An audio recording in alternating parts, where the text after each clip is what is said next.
Hey, everybody, welcome. We're so glad to have you. Welcome to Glory Stories. This is where we tell your story to glorify God. Well, and to do that, we brought in a special guest today, a good friend of mine. I can't wait for everybody to hear his story, but we have the Honorable Jared Bell. Honorable. Yeah, honorable, right? Honorable. I don't know. I don't remember going to law school. You're still I'll take honorable, it. sir. Honorable. Take it. Honorable. So, Jared, we're so glad you could be with us, man. I know that me and you have known each other for a while, but you have such a powerful story and testimony. And so I wanted to just give you a chance to come on today and tell us about who you are, what you do. So tell everybody, like, what is a Jared Bell? That's a big question. I'll start with I'm a Jesus follower. After that, I'm a husband. After that, I'm a father. Then Nice. friend and filmmaker. We'll call it filmmaker. Friend and filmmaker. That is that's like a tagline on LinkedIn somewhere. Right. I love that. Right. You still got a MySpace page. Yeah. Yeah. If this goes well, you'll be in my top 8. All right. I'm not already. I like it. It's okay. So, so tell us. I know that you have a beautiful family, and I know that you live in North Augusta. So tell me a little bit about like your journey in life. I know that it didn't just start yesterday. You're an old man now. So tell me I about am it. an old man now. Hey, not that old. Yeah. Wow. So I've got the best parents. Got a brother too. He's good too. Yeah. But so I became a Jesus follower at 8 years old. Wow. I remember the day. Still, I remember the feeling and the joy. So I had a great example of what following Christ looks like, just through my parents, which is fantastic. And grew up in church and so like you said, from North Augusta, I was in Clemson for about 7 or 8 years, spent a brief amount of time in Florence, South Carolina, and then made it back here to this area, finished up school, got married, had a bunch of kids. Three feels like a bunch. That is a bunch. I also have 3, so that's a bunch. Yeah. Well, it's a Yeah. reason that it Yeah. feels like a bunch for you guys because you kind of got a double blessing. Yeah. The first go around we had twins. Wow. And then we had our third, who's actually a twin as well, but we lost his twin 8 weeks in utero. So so yeah, people ask like, they're all boys. You gonna try for a girl? Like, no, we're not ready for two of those. So we're gonna try for 3 daughters-in-law. Those will be our girls. How many people told you it was easier about having twins first? The thing that gets me is people say, "Oh, 2 for the price of 1." Like, nope, it's full price. It's exactly double right. for everything There's no all the time. discount. There's no discount. It's not a buy one get one situation, No, right? no, you pay full price. Yeah, and the hospital is like more expensive somehow for each one. Yeah. That's Yeah. good. So you are a filmmaker. I actually would question that. I know that you make films, but I think of you as a That's all it storyteller. I know That's all it takes. that you got the label, and you're fantastic. In fact, folks, I call Jared a wizard because of the things he does with After Effects. Rob, you would not believe what Jared can do, but Friend, filmmaker, and wizard. yeah, wizard. So Yeah, and really, I'm just okay, but Philip keeps like building me up and I giving me see. the compliments, so I'll keep coming around and helping him out. yeah, exactly. So, no, It works. it's been really great, but I want to know like how you see yourself and how God's created you and inspired you to tell stories. Because I think of you as a storyteller. I know that you write some and that you, Right. I think filmmaker just puts you in too tight of a box. So I want you to tell me a little bit about how God has used you and designed you to tell stories. Right. Yeah, you're right. I do enjoy writing. And it's funny because you kind of think of yourself in one lane and then you do other things and you're like, oh, this is great. But to me, it kind of all comes through the same channel, if you will, of just creating. Because I feel like we're all creative. I think we're all creators. I think we're designed that way because of our creator. Our creator, is the greatest ever, and I think we're the Imago Dei, we're made in the image of God, and I think there's a little bit of that creativity in all of us. I know some people don't see it and haven't found it, and don't believe it. But I think each of us do have creativity. It's funny. I'll see it. My wife thinks, "Oh, you're the creative one. I can just, do whatever tasks, I need to do, but I'm not creative." And then I'll see her do something, and I'm like, look what you're doing. Like, right. this is, you have it in you, believe it. It's there. But yeah, so in that vein, I've always, so I've been a relatively smart guy. I had good SAT scores and all that. I was good at math, and so I always liked creativity, but also liked uh, technical analytical thinking. And so when I first went to school, I was studying architecture because it's like a perfect blend of those two things. People are like, "Oh, you should be an engineer. You're smart. You got good grade." And I was like, no, but like I want to design, like I want to create things. And that was a little bit formative for me too, those design classes that I was taking in architecture, learning of of the different aspects of design, of what this needs to be, not just like what you thought or what you want it to be, what it needs to be, and finding and discovering that, and then using technical skills and disciplines to be able to implement that and make it come to life. And so I went to school to study architecture. I was good at architecture, but I was bad at being a student at this point in my life. So yeah, like I said, I was a Jesus follower from a young age, but then as I got older, I uh, I don't want to not take any responsibility for my own sin and shortcomings, but I felt like it in church at that time. It was kind of like stepping in a time capsule to pass it, and I had trouble of it was kind of like an idyllic world, and it was hard to see how to apply that to my daily life. Like the world I went to, in school and in, my friend groups and everything seemed completely different. And it was hard to merge the two, and so, fell into a lot of traps that a lot of young people fall into, chasing things of the world, just trying to see, what was out there. But it was a battle, back and forth, one step forward, three steps back, five steps back, and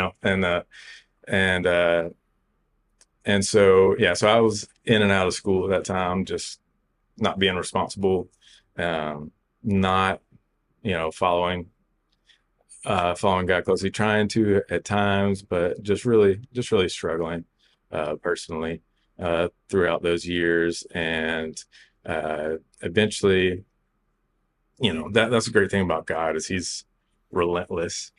He doesn't give up on you. He's with you Amen the to whole that. time, and He keeps calling you, and even at times I try to push him away or ignore him, um, or be distracted enough to not pay attention. He keeps coming after you, which is just Yeah. awesome. I'm so grateful for that. I think a lot of Yeah, people could agree with you yeah, that, at some point in our life, church has become a checkbox yeah. and the relationship is there, but it's not nurtured on Right, our end, right. and I love that God always chases after us. Yeah, Is there a certain point yeah, where you feel like after school, because yeah. obviously during school in that time, it felt like that, a checkbox kind of thing. Is there a point in time where you became dedicated to the point Yeah. of no return?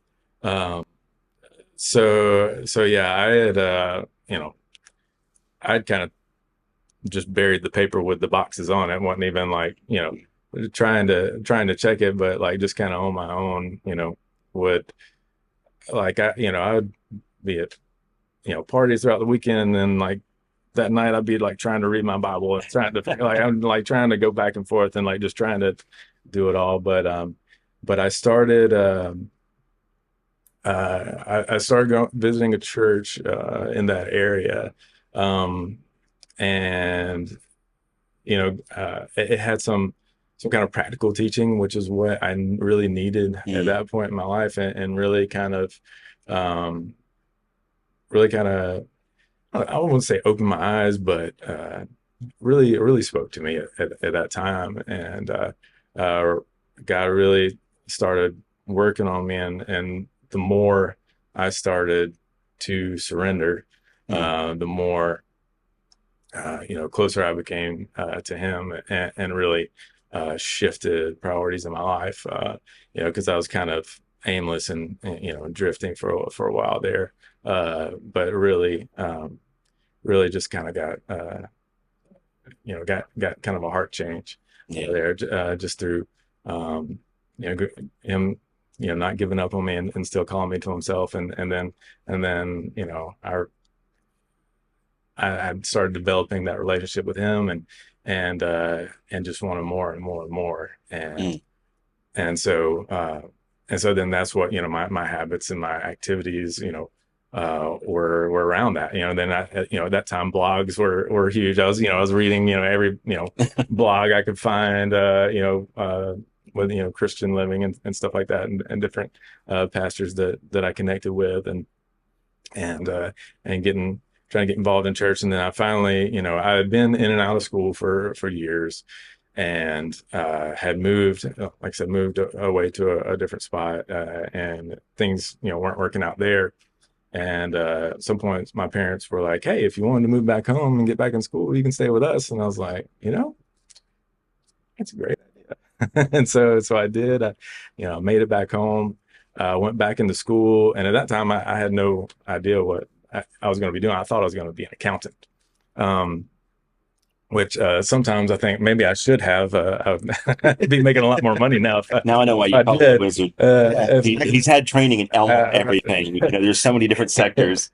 so I got back in school, and because I was working at a place. It was a sales kind of job, but they had an accounting division. I was like, I can go do that. I can work in corporate, make some money, and that'll be good. I'm good at math or whatever. But it was just kind of um, honestly a little boring. Mm, But I was in school, and I started making uh, videos and stuff. At several jobs, I had made some little things. I had gotten hold of some cameras, and I got more interested in making videos, and just kind of messing around, playing with that, which is really interesting to me because I've always loved movies. That's mm. just my thing, and it just spoke to me.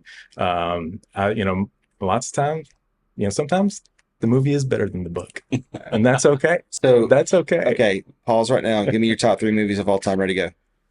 That's really I tough. know. On the spot, Big Trouble in Little China. Um, What? uh, Wait, it gets better. I haven't seen that. That's why I'm like, Wait, what let's is that? say hold on a second. I'm not. Ooh, I'm trying to think. Okay, Just say it, man. Princess Bride. Okay. That's actually a very good one. That's That's a such a good good one. movie. It's a feel good too. As you wish. As You Wish. Such a good movie. Uh, all right, right now in my head, I'm going through Return of the Jedi, Yeah. Rogue One, Yeah. Hugo, and Arrival. Those So those are one come of tied those. for third. One of those. I can't believe you put Return of the Jedi ahead of Empire, but that's okay. I forgive you. That's Um, you forget. So I'm much older than you. yeah, I was a child, and Ewoks were yeah, I'm with you. the speeder bike chase was the coolest thing. I was I with love the you. scout troopers and their helmets. Yeah, and I was Yeah, totally with Awesome. you and on board with that once you said that you were much older than me. Yeah. That's all right. Yes. That's right. I'm just Yeah. saying. But no, Yeah. so go back to I know I interrupted us for a movie break here, but I had Yeah. to That's because cool. I mean it's part of Oh yeah. what's Yeah. inspired you to make a huge life transition from Right. architect to accountant to now you're exploring film for the Right. first Yeah. time. So it's something I was playing around with, and I played around with at a job I had.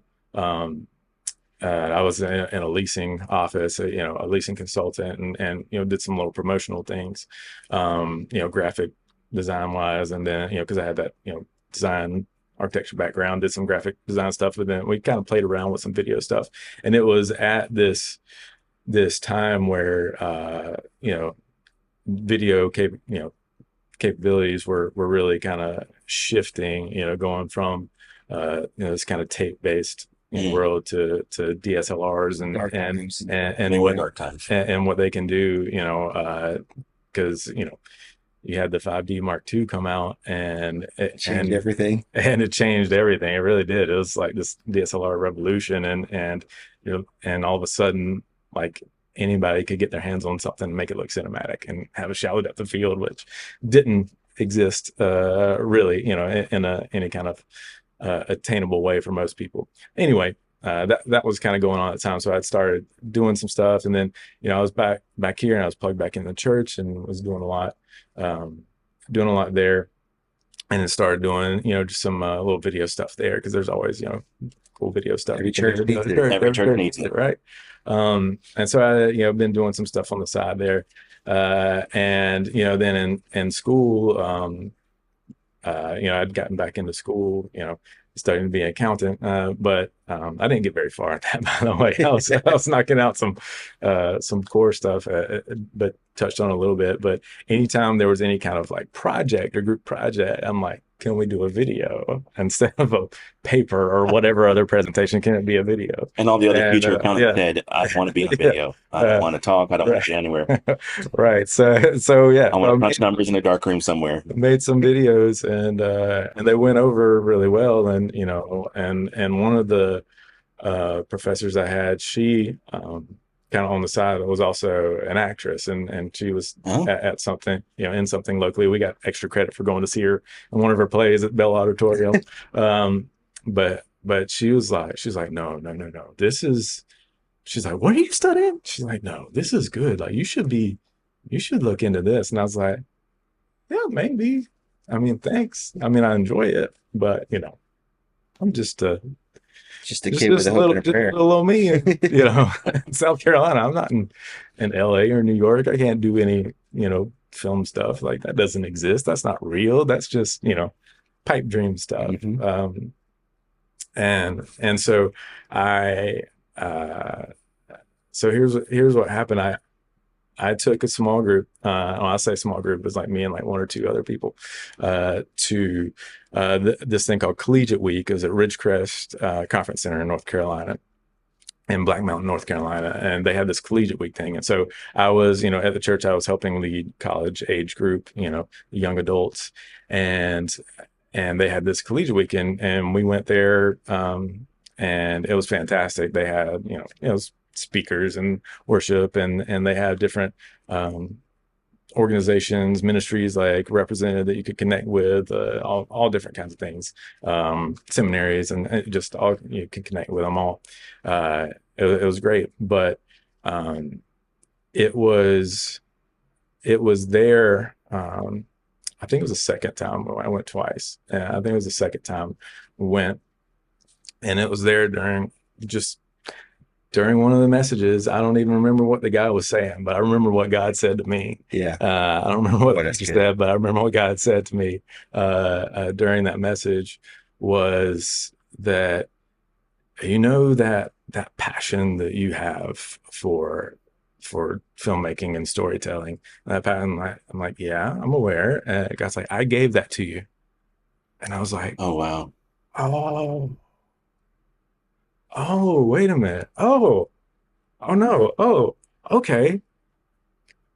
Oh, Did you feel a I sense of see. purpose at that Yeah. moment? You're like, And I was like, destiny has You- flashed oh, it's before my not eyes. just because I thought, it's just the only connection I can have is, some kind of hobby or something, just kind of something to play with on the side. But, and God said, I gave you that passion for that. Then there was like a shift Mm, mentally, that like, that's what I should be pursuing. mm.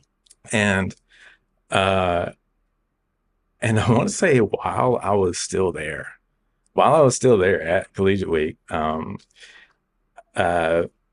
my dad told me about a pastor friend of ours who had just let him know that they had an opening for a video position at their Oh, church. wow. And I was just getting started and just dabbling. I wasn't ready for that at that time, but that's out there. Like Yeah. that is a possibility, so and so that was because it didn't seem like a possibility to do that professionally to me. It didn't seem like Right. that It didn't seem existed. like it was Yeah, tangible. yeah, it didn't seem like that was It's a anything pipe dream, available. like you Yeah, said right, earlier. It's a right. pipe It dream. can't do anything How's like someone that. going to pay me for that? Right. Right. Exactly. Kind of makes a So living. that just showed that it was something that was available, and possible. And then, through some conversations that I was having with a friend I was in class with, him, Mike. He's like, I'm going to go, going to go to this film program over here. I'm going to transfer over here, and I was like, the what? Yeah. Film program? And he's like, yeah, That's kept secret. I yeah. got see. I was like, Yeah. that exists. And he's like, yeah. And I was like, oh wow, okay. So there's a film program right here that I can go to, and these jobs do exist. Hmm. And so yeah, so I went to it, you know, dove right in full force, because at that time I had seen what video stuff was turning into, especially at some larger churches that had those capabilities. I was like, man, that's amazing. That's what I want to do. I want to get into ministry somehow and serve God with filmmaking. I don't know how to get there, but you know, uh, but I know this is the step I'm going to take right now. That's how you see. Everybody wants to know the end game and know Yeah. how to get Yeah. to the place, but often, oftentimes, almost every time, God's not showing you the end game. He's showing you the next step. And so in faith, you take That's good. the next step. Everyone wants to see the step, step 423, but God says, no, this is the step you need to take One right step at a now. time. And so that was, that step going into the film program and beginning that. And then, and and I remember this was kind of funny. Like I remember someone like visiting and speaking to the classes, and they were talking about creating a reel, for specifically for the job you want in the film industry. And I'm like, how do I create a reel for I want to be on staff at a church making films? And the guy's like, I don't know. He's like, I don't know what Get that is. creative, Yeah, he's like, I don't Jared. know what that is. So so yeah, so from there, I like that was my goal. I was like, I'm doing this. I want to get on staff, at a church or some kind of parachurch organization. I want to Yeah. be in ministry, because I was doing that, at the church I was at the time, just on a volunteer basis, just kind of making whatever we could. But then got into filmmaking, was in the studio, became a intern, lab Became a legend. assistant. You can just say it. A legend. Became a legend in our Trained studio. generations of Yes, you student did. assistants, You sure did. Awesome. who now are on TV. Jared's also known as the Godfather. So, Oh man, you know, you got some titles. Right place at the yeah, right pretty time. much. That was all. But yeah, got a lot of hands-on experience. Learned a ton, and just kept going. Was working freelance, and then got out and was doing freelance work, and trying to find a position. It's kind of crazy, finishing school, graduating, having twins at the time, and then trying to get a real job. Because at one point, I actually knew somebody who was doing PA work in Atlanta and he was working on big stuff, Marvel movies and stuff like that. And I was like, I could get an in, but then it's like, oh, well, I got twins on the way. I better find something that, has insurance and, is a steady job, and we're not, sleeping on somebody's couch in Atlanta. Can't really do that with small family. So I had to take the route of corporate video. And so I got a corporate video job, working as a video producer, and learned and grew a lot there, and it was good. It was beneficial. I had great relationships with people I worked at, and it was good. But I wasn't.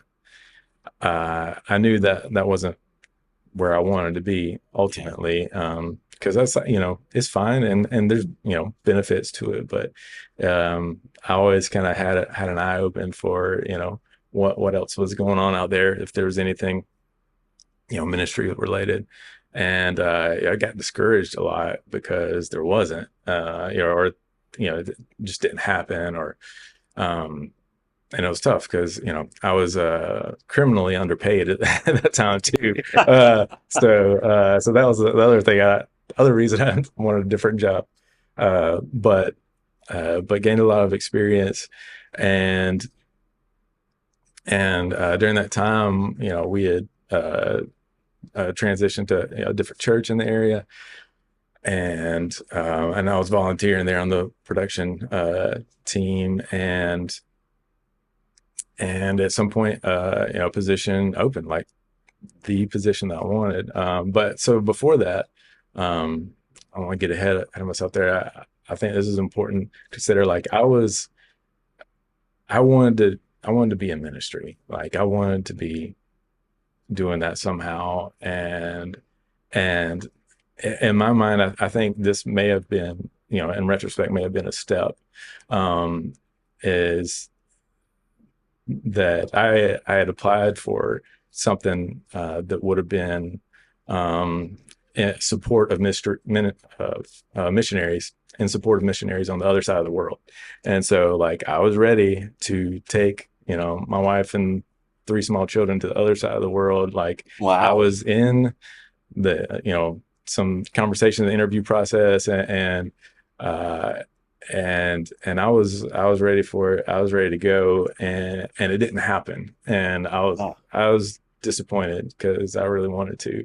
And I thought that was it. And it wasn't too much long after that position opened at the church in my hometown, filmmaker position. And, and I got it. And I, and I think that was, and I'm not sure, but I feel like uh, there was a bit there of me being willing to surrender to God. Wherever you want to send me, I'll go. And then he opened it up. Like I Yeah. think once I got to that point, it's like, you know, I'm willing to take my small family to the other side of the world. And he's like, okay, now you're ready. mm. Now here it is in your backyard at and your home church. and that And realization happened in your waiting, Yeah. right. and the doors that were And closed on and you that you thought would have been a great thing. and so I got this job, and we had our staff retreat. Do a staff retreat every year. Was at Ridgecrest Conference Center in North Carolina. So 10 years from the time Oh, that's cool. God called me into filmmaking and ministry, 10 years later, I'm in the same That's spot crazy. on staff, Wow, my dream job. that's amazing. So, like, first of all, I love you, and I'm so glad that you shared your story with us. This is so fun. But while you were talking, there's several things that were just leaping out at me because uh, you're so right that God places within us these passions, and they're not just for our entertainment, they're not just for joy. Yeah. There's a purpose behind those. And too often there's people who are listening to this right now where they're wondering how God is going to use them, or they feel unfulfilled in their life. They're doing one thing, but they have passion for something else. And man, can I just encourage you to seek God, because those passions He's placed within you, and He has a purpose for those things, and don't leave them on the sideline. Lean into it. It might take Yeah. some sacrifice. It might Yeah. take 10 years, but Like 10 years. 10 years. there That's what there's a purpose behind those passions. But the other thing that jumps off, because I had to say, I had a very similar conversion from marketplace to ministry type trajectory. And one of the things that when God was speaking to me, He gave me the when, He gave me the what, and He gave me the where, but He never gave me the how. Mm. Like these different elements about our path. We seek God for so many things. We want to know. Everybody, I think we all want to know what our next step should be. We Yeah. want to walk in God's will. And the thing is that He'll tell us exactly what we're going to do. He'll give us a timeline for it. And He'll tell us, hey, this is where I'm sending you. But almost every time the fourth question of how is not answered. Hmm. Because if we had the how, we would be walking out a script. Or if we knew how everything was going to happen, we would just do everything in our power to make it happen Exactly. that way. Yeah. And so We could thank fill in all the God. blanks that we didn't know. Yeah, Well, this thank is on me now. I have to figure out the how, and I have to fill in all the blanks of the unknown, of yeah. where you just need to turn that over and trust God. And Right. I'm And thankful because I'm the kind of guy that would 100%, I would like run through walls if I thought it was going to get me to the next step to be in the mm, right place.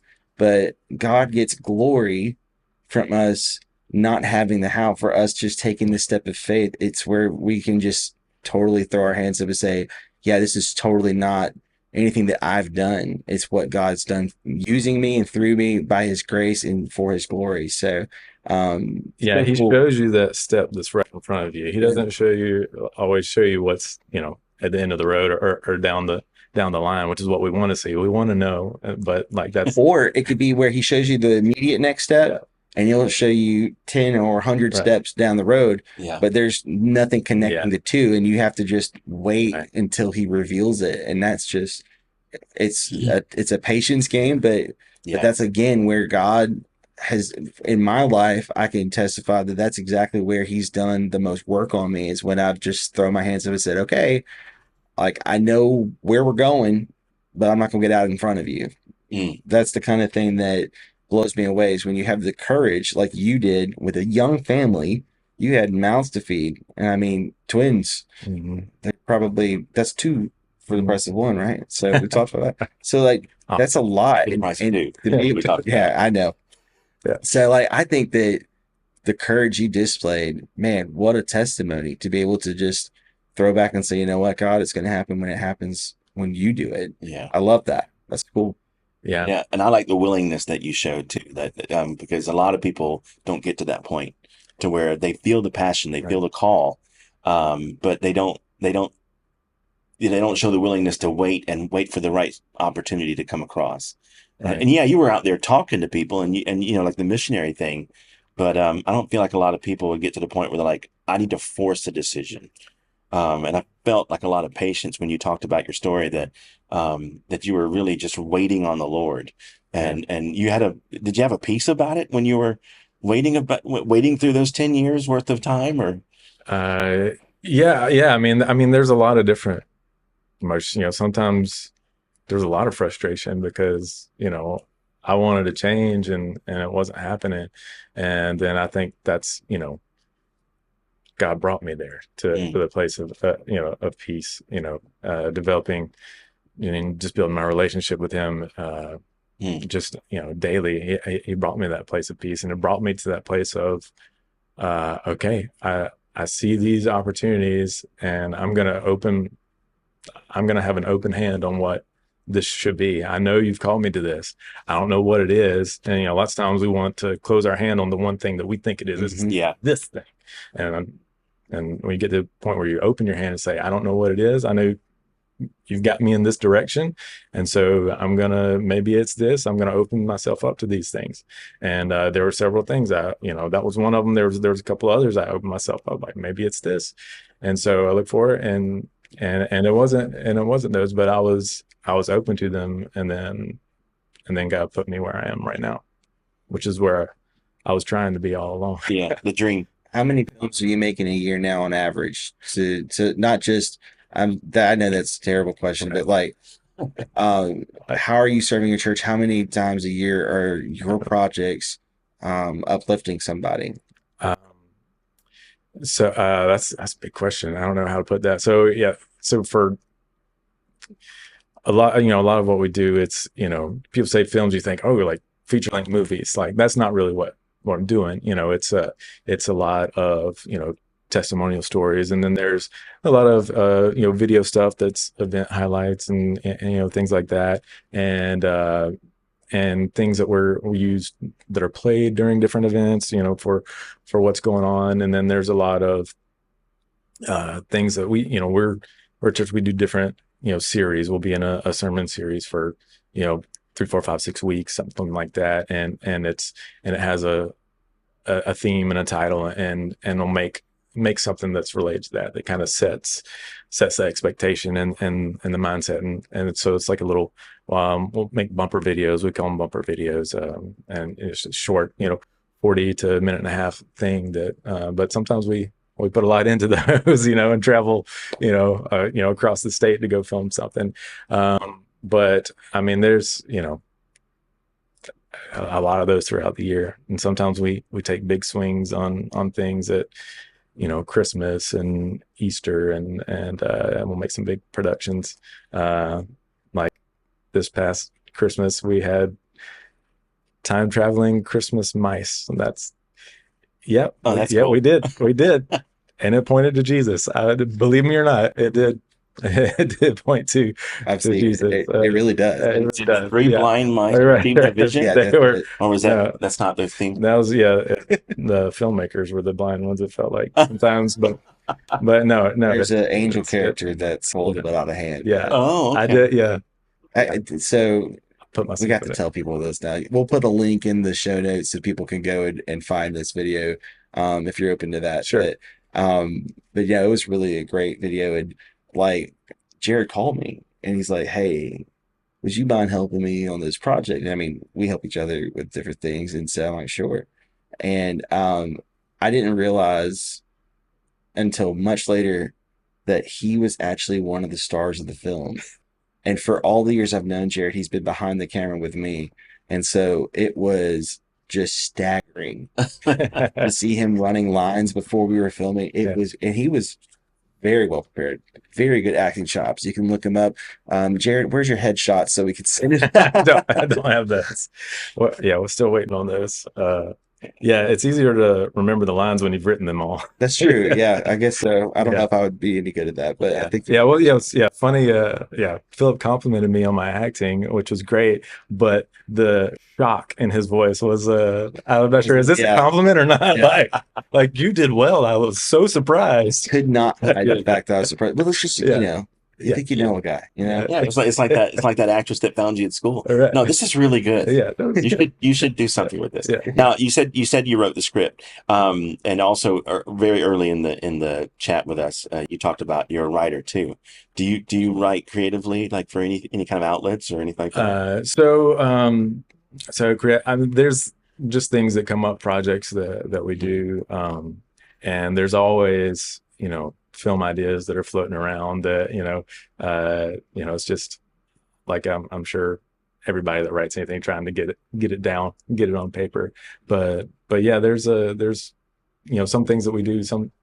I write the script and everything, and we have a great creative director who I work with a lot. Sometimes she'll write some of it and then I'll tweak it and change some things, and then I'll write and she'll put in, or we'll write together, things like that. That's cool. But yeah, that was like talking about just the creativity and like that was one of the things that so similar or familiar to me, like coming into filmmaking from originally studying architecture, is just that marriage of creative and technical, like because like you can have all the ideas in the world, but you also need that technical ability to try to be able to implement those to get it to do what you want it to do. That's right. Well, what was it that we learned from our beloved, I guess, university film professors? They kept saying it over again, and I was listening, by the way. So shout out to Rick Pukas and Matthew Pizzell. But filmmaking is problem solving. Oh, So yeah, 100%. that's exactly. We saw that today. I mean, absolutely. They didn't see it today, and they never will. Right. That's you have to be that's what I had on my resume, was a tenacious troubleshooter. Like that's Good word. Yeah, that's That was also an album you produced back in the 90s, right? right. Yeah. Tenacious Troubleshooter. Yeah. Had a goatee. So what are you most excited about next? Oh man. And using this know. passion and this calling that God's given you, what are you excited about next? I want to create more original stories. I have some in my head, and it's kind of a thing where, in my position now, there are avenues, like I said, this Christmas thing. that we did, like there are spots where, that can go through there. But there's some stuff that's like, well, there's no way that this project would fit here. Like it's, something I would have to do on my own or whatever. And so I have some of those, I have some stories that could be, part of, church world, and some that could be, outside of it. And so yeah, finishing those up, getting some words down on paper. I got you. Yeah, I got some outlines. I need to flesh them out. Nice. Yeah, we'll make some movies. Yeah, Well, I'm excited to see that yeah, come to Absolutely. fruition. yeah. Continue to use this calling of yours. Now, all right. So one thing that we like to do at the end of the talk with you guys is, how old were you when you got that vision at Ridgecrest? Let's see. You're gonna make me do math. I Rough was I estimate. was probably So you were in 20, college. 27, 27. Okay. 27-ish. All right. So you're talking to your Somewhere. 27-ish self, Yeah. and you just had that Mhm. revelation that God gave you of what you're supposed to be doing for Him, Mhm. and for all those, your fruit that you're going to bring to the men of the Yeah. world and the women. What would you tell that Jared right now, knowing where you're at today and what you've done and the people that God has lined you up with and the opportunities that He's given you to use your craft for His glory? Yeah. So what would you tell that Jared at 27? You just had the revelation. You're walking out. Your brain's like, what? God's just given me this great Yeah. commandment. It's like, what would you tell that person? Yeah. That's good. I could have a good conversation with that Jared. The Jared 5 years prior to that would need like a slap in the back of the head. And so yeah, that'd be a much tougher conversation. But I would say, at that point, uh, continue to just trust God for the next step, and that He's so. We talk about people talk about, oh, God knows the future, and I would say the way I view it is not so much that God knows the future, is that He's already there. Yeah. Yeah. Like he's here now, and He's there. He's outside of time. He's already there. Like and so he's already there, and so uh, continue to build faith, and just trust Him with the next step, and he's already there at the one after that, but you Mm. have to walk with Him through the first one, and just and the more you do that, the more that faith muscle grows, because you've seen it. Mm. You've seen it. And um I mean, that was the same thing uh before, I before my wife and I got together. It was the same thing. It was kind of a rough time relationally, ready to, find marriage and all that. I was like, wanted that. And but the next step, you know, God showed me, was like, you need to work on being the right person Mm. before finding the right person. Work on being the right person for someone else. And that was that next step. And so I was like, you're right. And so that's where we're going. So I'm taking that step. And then, and then, that can, been married for years and happily, and we got It's so beautiful funny that you children. said And that. yeah, That's where I met my wife, is when I started being the right one, right. being Yeah, in the right group, being, not doing the things that, right. 5 years ago, Robert would have been, but, Right. And we all mess up. We oh all Lord, make yeah, mistakes, yeah, and still I still do. constantly it feels like, I don't know about you guys, but I yeah. still, Yeah. absolutely. Yeah. Philip never does, but yeah, I feel like a failure often. Sure. But no, yeah, we also, but, it's stepping in faith and going that direction. God gives us the direction for us to follow. That's why Jesus calls us followers. That's right.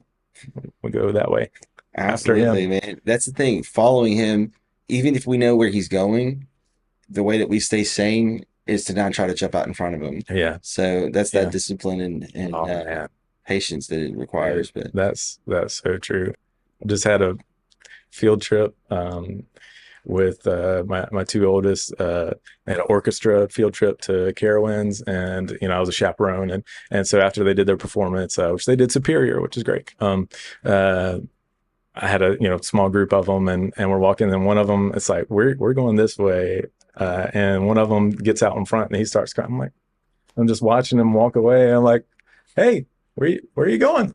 And then he turns around and goes back. It's like, don't get in front of us. You're not leading us. We're going this way. So yeah, we do that. We wander off. We try to get out in front of things, and we end up going the wrong direction, and then we have to get called back. Well, that's where, so the scripture about waiting on the Lord and that he will renew our strength. Mm. Well, the reason that we depleted our strength is because we're trying to outrun God. You know what I mean? If we follow him at his pace, we don't burn out. Yeah. And then we can, and he does, he offers us new strength and new energy for each day. But Yeah. that's just, something rambling in my brain. Every once in a while I'll have that reminder of, hey, even if I know where God's sending me, I need to wait on him to get there, because otherwise I'm gonna, blow it. But Maybe we get weary because we try to do it on our own, exactly. in our own understanding, our own resources. And when he's already got it worked out, all we have to do is just wait, be obedient, surrender, yield, and get involved in what he's doing. Yeah. What he's already Yeah. doing. Because there's, a lot of people will, a lot of times, and I've done this before too, sit on the sidelines and they want, I'm not hearing anything, but like get in the word, but get involved in your local church, get involved in, global mission opportunities. Like the more you do that, the more you get involved in what God's already doing, the more you get to see and hear from him. And the closer you are, and yeah, then you're more, you're more on the heartbeat of what's going on. That's, like that, the story with the prodigal son and the older brother. He wasn't on the heartbeat of what the father was doing. He was, he wasn't joining in the party, join the party, what God's got going on. That's good. That's good. And that's we need each other. First of all, I mean, like, and when you get involved in what God is doing in your community, it's start at your church, get involved with the church, start throwing your hat in the ring to volunteer where God's given you talents and strengths.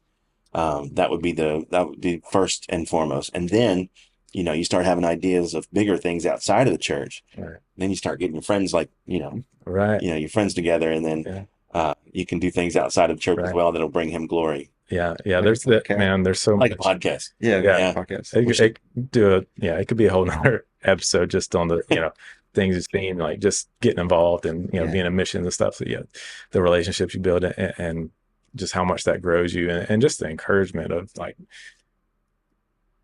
doing life with other believers and followers and knowing that you're not alone in this, and that's really encouraging too. That's right. Well, we'll definitely have to have you back, man, because this has been fantastic. Yeah. I'm so glad that you were able to join us today. Yep. So Jared's story today talked about his vocation and, how important it was to seek God's will in what he does for a living. So we hope that it encouraged you. And we also want to hear from you too. If you have a story that you want to tell and share on this podcast, we have a way to reach out to us. We're going to provide that in the comments below. And then don't forget to like and subscribe. And thank you, everybody, for watching or listening. Yeah. And we will look forward to seeing you next time. Yeah. Thanks, Jared. Thanks. The Glory Stories podcast is a production of Glory Stories Media in affiliation with Brightworks Media. Hosted by Robert Kelly and Phil Stanley. Produced by Phil Stanley, Jared Bell, and Douglas Ferguson. Thanks for helping us bring glory to God through stories just like yours. You can reach us anytime at www.glorystoriespodcast.com. And don't forget to like, share, and subscribe. Until next time, God bless you.